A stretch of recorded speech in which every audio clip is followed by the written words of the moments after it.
Alright guys, welcome back to another episode of the PoweredEurekA server. Oh my gosh, it's been such a long time. I try to have a casual intro there after like weeks and weeks and weeks without content. I mean, this will go up on the day of recording this. Today is December 12th, 2013. And, oh wow, I'm doing this as if I'm archiving this, but it's good to know anyway. So, yeah, it's been years. Well, not really, but it's been months. No, not really either, but it's been a month, at least, since I've posted a video. I have a whole ton, and trust me on this, or not, a whole ton of videos that I've yet to edit and post, but I've just been so busy recently with internships and school and whatnot, and I really haven't found the time to set in and start editing and posting those videos up again, and even recording. I've been just sitting on a whole bunch of raw fraps files and haven't been able to edit them or even post any short clips. So I'm back. About the last episode. What were we talking about the last episode? Something about a schedule. Yeah. So, long story short, schedule did not work. Short story short, I'm not gonna let's do that again. I'm not gonna... Okay, words. I'm not going to set a schedule anymore. I'm not gonna well, I am gonna set a schedule. I'm not gonna say it. Because if I say a schedule, if I announce a schedule, then I feel obligated to try and meet that schedule. And if I feel obligated to meet that schedule, I don't want to do it. So, long story short again, I'm going to have an internal schedule to see what I can release realistically and what I can get recorded realistically. I don't know whether or not that means an episode a week, 2 episodes a week, 3 episodes a week. Not necessarily Minecraft, but anything else. But we'll see what comes in the future. Before I go on about that, before I go on basically rambling on and on, this episode's going to be extremely chatty. This is Fraser's new desert temple home area. I don't know exactly what he plans for it. I had forgotten what he said. But he wanted to excavate this desert temple and, well, set up shop here. This is about 1,000 blocks away from spawn. Let me check. Oh no, that's about 2,000 blocks away from spawn.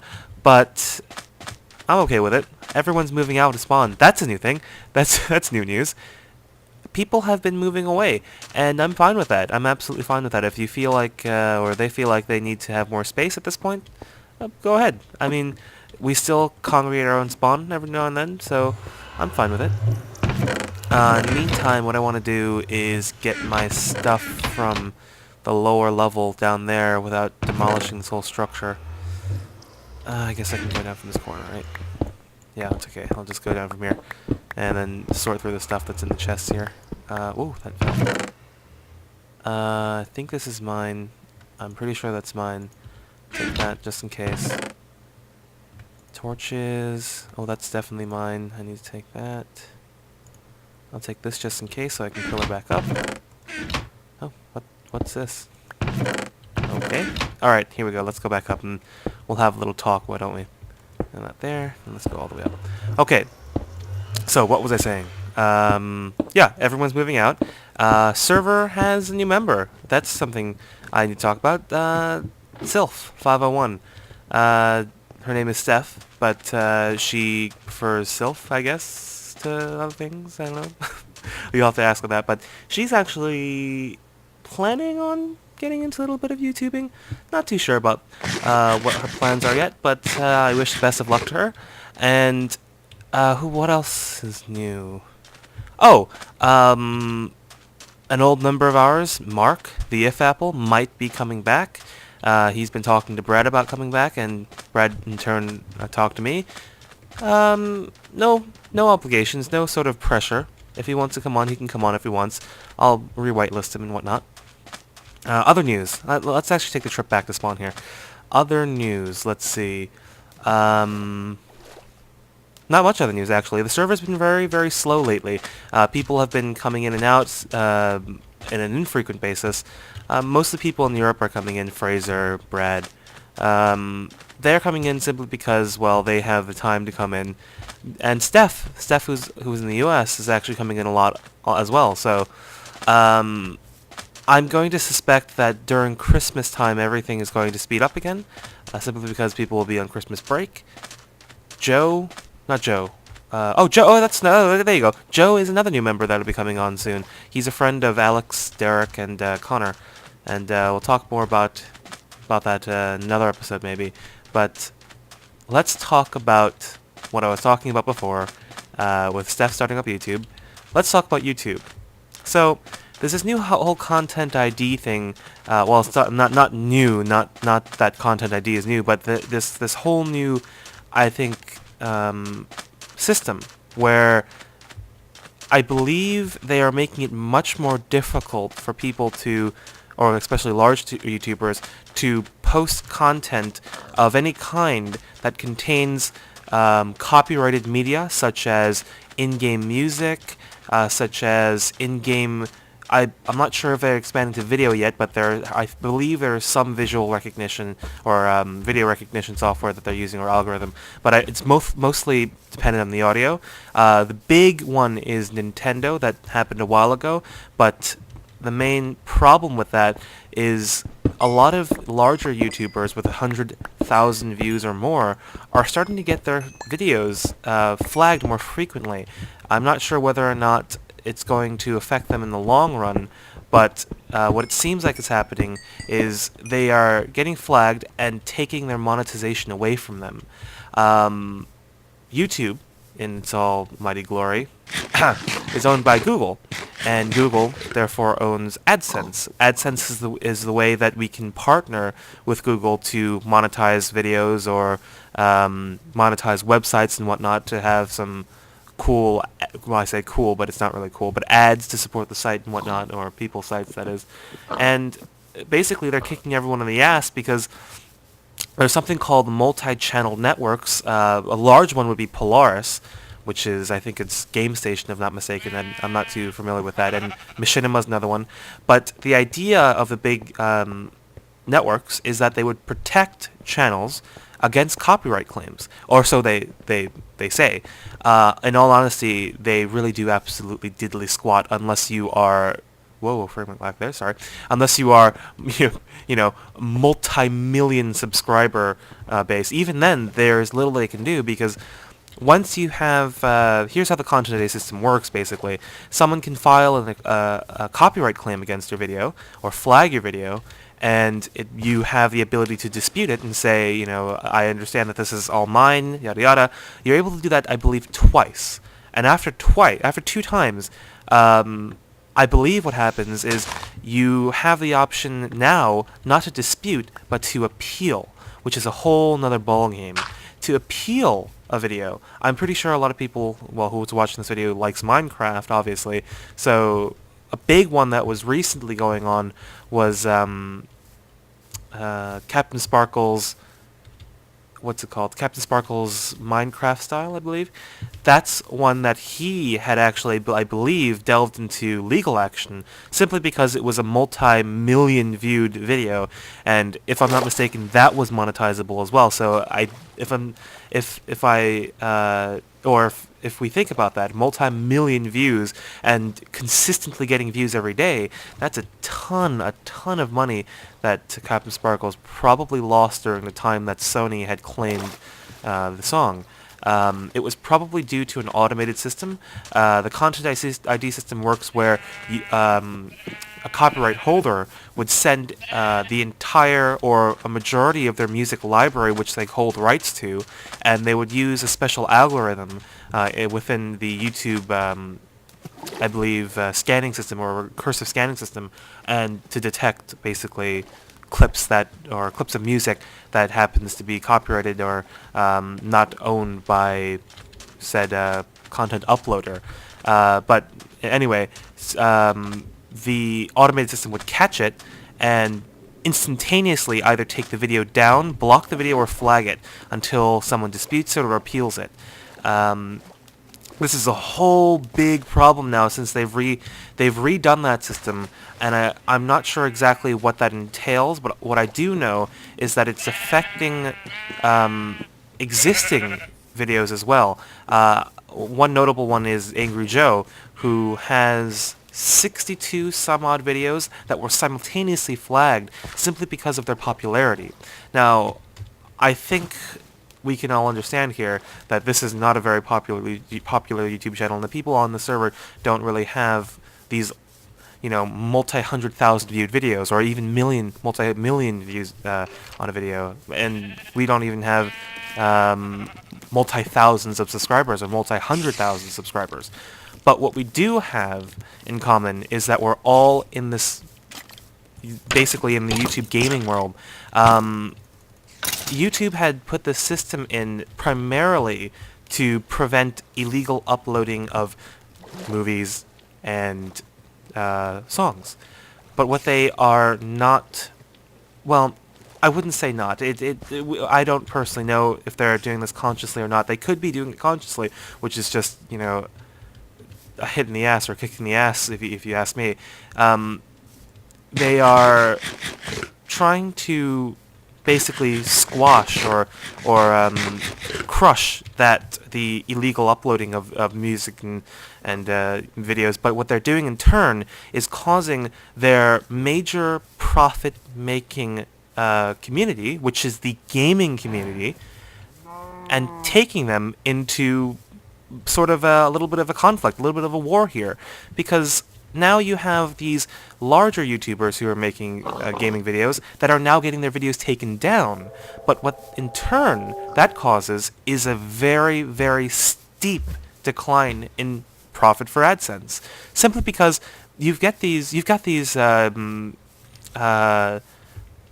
game reviewers, right, who are using video of a game or audio of a game and simply commentating over it like I do, or like Fraser does, or like Alzrath does, or like Sean does. Some take it beyond the Let's Play and do full outright total and I guess it would be, what would be called? What would that be called? I guess you would just call it review, wouldn't you? Like, i.e. Total Biscuit, i.e. Nerd Cubed, i.e. Video Games Awesome, Far From Subtle. Oh gosh. Just happened.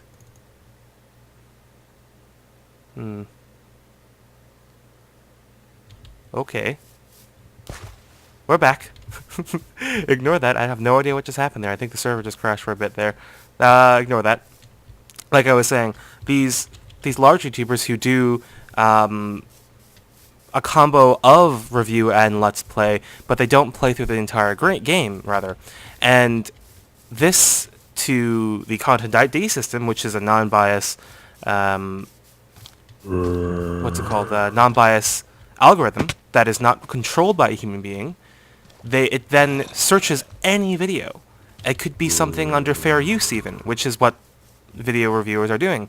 Fair use is a legal concept wherein which we can use, or the media can use, technically copyrighted content for purposes of analyzing and spreading information about the quality of the game or quality of a piece of music or a video. Hence why news channels and newspapers can use images that would otherwise be binded by law not to use. There's a whole other gray zone that fair use covers, which is why YouTube itself probably doesn't delve into that kind of stuff. There's a whole legal blow up that can happen basically if they get involved. It all comes down to the digital rights documentation that was created, I believe, in the early 90s. A really outdated document in the very beginning of the internet. This is before video sharing. This is before any sort of media sharing. It was back in the days where you have peer-to-peer dial-up connections that would send small little image files and maybe a couple of video snippets, but they were significantly pointless. They were just simply pointless. There was no reason to sit there. Well, not no reason, but there was just an inconvenience of sitting there for 3 days to wait for a JPG or of a picture of the TARDIS or something ridiculous. So nowadays we get that instantaneously, and companies are starting to crack down on this, even though the internet in itself is, I wouldn't say supposed to be, but it is implied to be an area of freedom, of digital freedom, basically. Laws that apply to physical media don't necessarily translate into digital media, simply because digital media is not the ownership of a physical item or object, and it's more about the intellectual property that is sometimes being distributed amongst the internet that causes companies to have this major, I guess, argument against Let's Players, against reviewers, against bloggers even at some points. And it's ridiculous. It's ridiculous to see that I can't make a video that has 100% of my own voice commentating over a game, and or making a review, I don't know, maybe in the future of a video of a movie or a TV show. And it's ridiculous to think that I can't do that simply because somebody is afraid that I might steal their media. Even though right now I am playing a game, yet I am commentating useful commentary, well, somewhat useful commentary that is defining the video. The only reason why you'd probably watch this video is simply because, not because it's a game of Minecraft, but simply because I'm commentating over it. I think that YouTube is more of a personality thing. It's like a radio show, a talk show. It's the person who makes the show. It's not necessarily the format.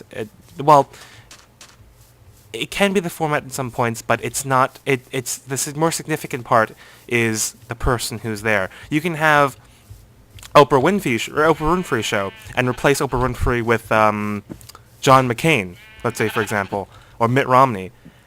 Even though it would have the same format, even though it would have the same questions, the same material, the same hairdressers, the same graphic artists. What made the show was Oprah Winfrey. I don't know why I'm talking about Oprah Winfrey, but that's a good example. She's a billionaire. I'm probably going to get sued by her now. Speaking of content ID.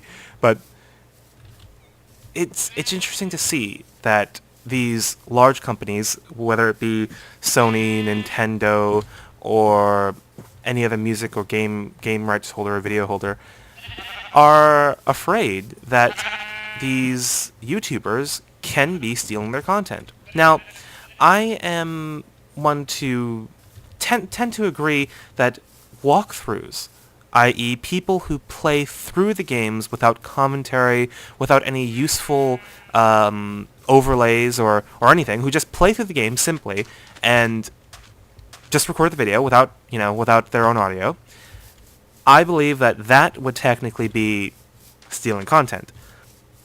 It's because they're not providing anything that is of useful content or useful additive that would be either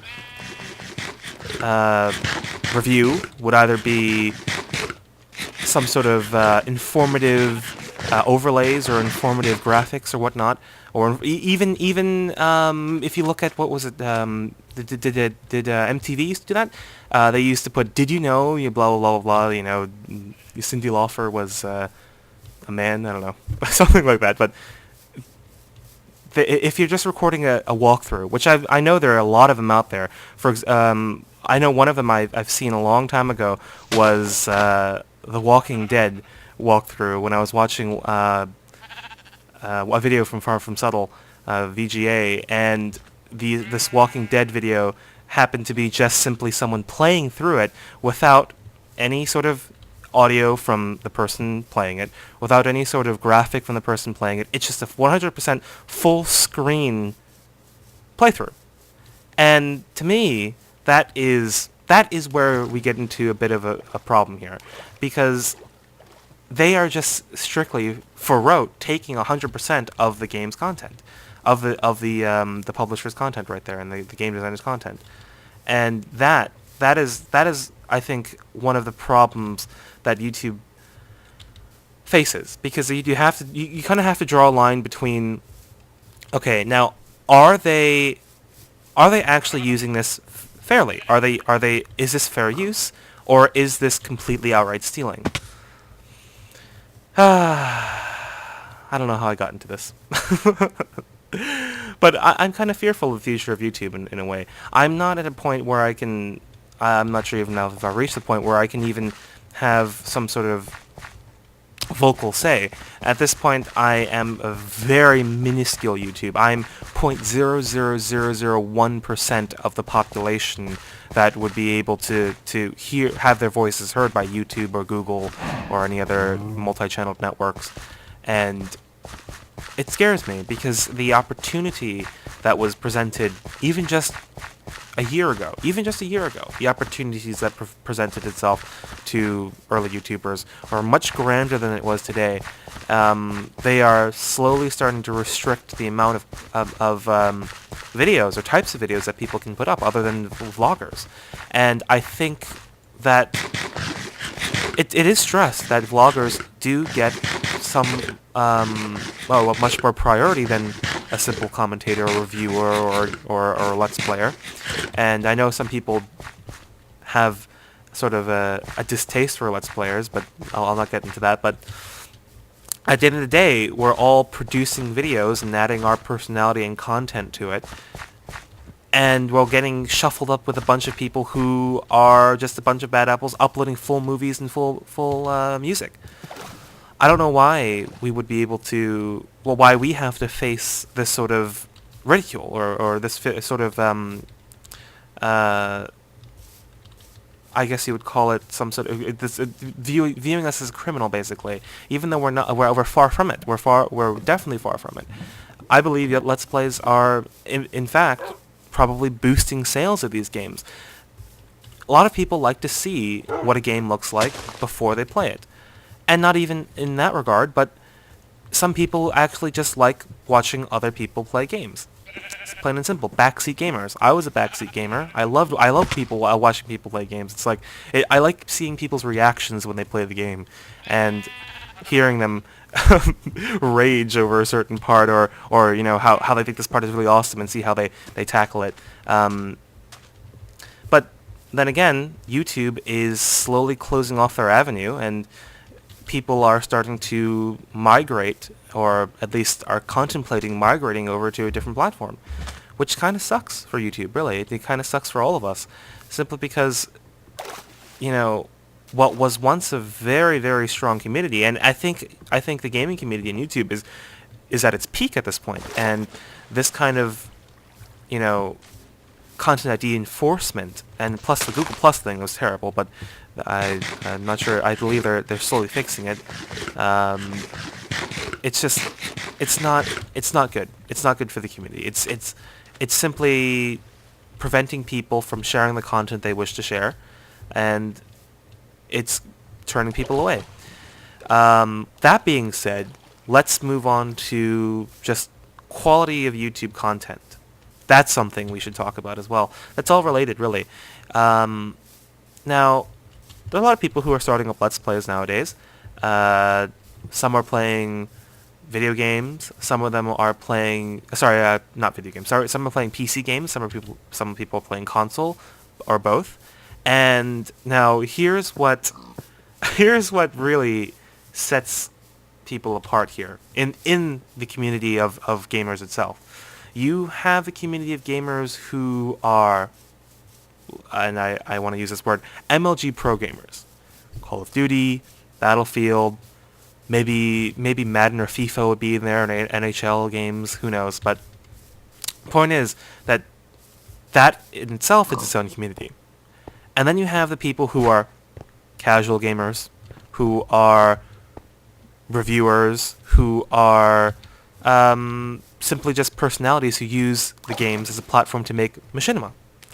And in these subcultures, you can really find a whole bunch of personalities that are the same, very much the same in the core, where we're all gamers, but then very different. Which is probably the reason why it's hard to...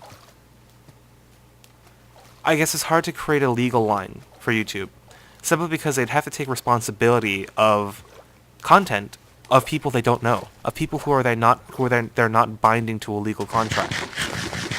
And as we all know, pirating websites or websites that host streaming videos have been under heavy moderation in more recent times by the federal government. Takedowns and DMCA notices and whatnot, and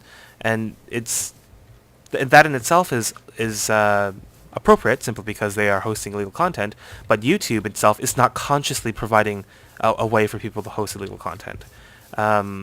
It's user submitted uploads, which is an argument for piracy, an argument for piracy sites and whatnot, even though, again, that's a whole nother topic of discussion.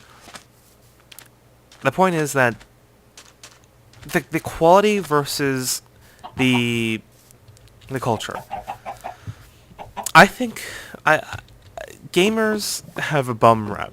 Gamers really do have a bum rap, even though it's not necessarily a subculture anymore.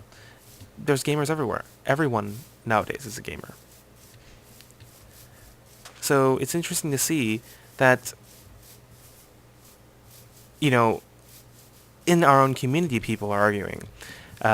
We have people who are just arguing simply because they don't like the fact that somebody is Let's Playing versus providing on-screen face cam, or have a whole studio with multi-$1,000 setups and whatnot, and some believe that they are more deserving of popularity than others, and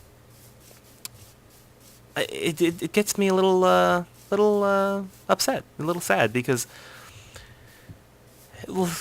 collaboration is the best thing that can happen to a group of people.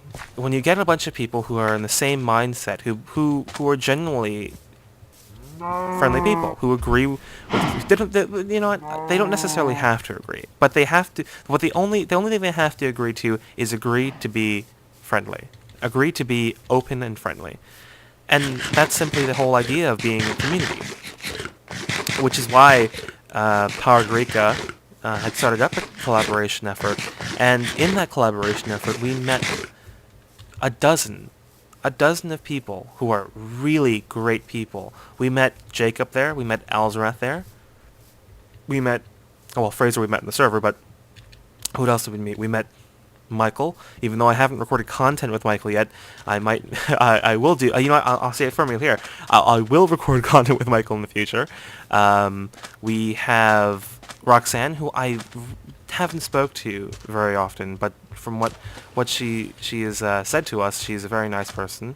And we've met a whole bunch of other people in the collaboration group that, we share similar traits to. And even in the Minecraft server here, we've met a ton of good people. Brad, Fraser, Sean, Steph, Sheris, even though Sheris is a bastard. But this whole sense of community rather, is something that I think YouTube is starting to lack. Flame wars and whatnot, and you get trolling, and even though trolling's been around for a long time, it's going extremely rampant now. It's everywhere. And it's a bit upsetting, really. It's a bit upsetting. People get off on, the pain of others, or people get off on the rage, not necessarily the rage, but the depression of others, really. There are some YouTubers out there who literally become, or even vloggers, become upset, emotionally upset, simply because their viewers, or they have some commenters that are alienating them, basically. That's a little bit unfair. I mean, you wouldn't do that to somebody in real life, would you? Or maybe you would, and in those cases, those people are bastards. But the point is that it's quite sad. It's quite sad to see the direction YouTube is going right now, and I really hope that in the next year or so they'll undo or remedy the problem somehow. I don't know what they're going to do or what they plan to do at this point.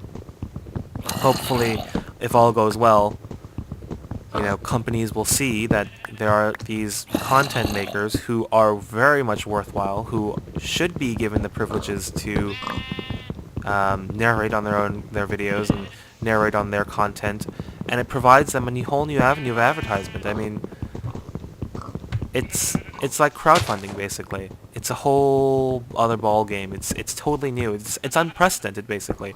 We've never seen this vast amount of publication. The only other time that you would have ever seen this is quite possibly freedom of the press, which is hundreds and hundreds of years old. It's just it's of that similar. What am I doing here? Ball game. It's a similar ball game because a couple hundred years ago, you wouldn't dare publish anything that would be satire or would be some sort of, I guess you would call it a whimsical musing about how the government would be doing or how a corporation would be doing. You wouldn't dare do that simply because you would either be afraid of a lawsuit or afraid to be executed by the government.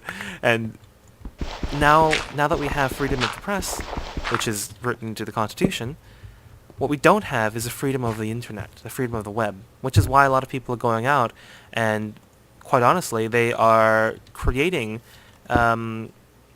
digital rights, what's it called? Electronic Freedom Foundation, I believe it's what it's called. That's one of the larger ones. And they are recognizing that this is a whole new media. This is a whole new means of communication that's been around has been strongly around for the past decade. Since the 2000s, the internet has been blossoming into this a whole new I almost said cosmos, a whole new universe in itself, a whole new dimension. What happens on the internet doesn't necessarily stay on the internet anymore. It branches out into the real world. Social media, YouTube is a big one as well. It's just sad to see that it may or may not be hitting a turning point where we can still pursue these freedoms of the web, or we can completely abandon it and look back 20 years from now and say, remember when the internet was free? That's the thing. That is the major thing. Well, I'm not a pacifist, so I believe everything's going to work out in the long run. Although things like there's always a saying that things will always get worse before they get better. And I believe that YouTube at some point will hit an all-time low, and they just digging their own grave at this point. So I wouldn't doubt that in the next year YouTube would be extremely terrible. But after that, maybe in a couple years from now, maybe in a couple months from now, who knows? They'll repair their image eventually. And with that, I hope that Let's Players like myself, or content reviewers and vloggers and whatnot, can have the ability to do what they love to do, and do it as a hobby, do it as a career, whatever they wish to do. And that the internet will not, or the governments, or even the people who are within controlling the internet, which is content providers and whatnot, the hosters and whatnot, YouTube and Vimeo and Blip TV, will not take a whole route of just being totally afraid that they will be taken down, and start supporting the content in which they believe should be shared. Enough of that hippie talk for me. How long has this video been going on for? 34 minutes of me just rambling about that. I haven't even talked about the future of this YouTube channel. Let's make this into 2 videos then, why don't we? So, right here, 30-minute mark, boom.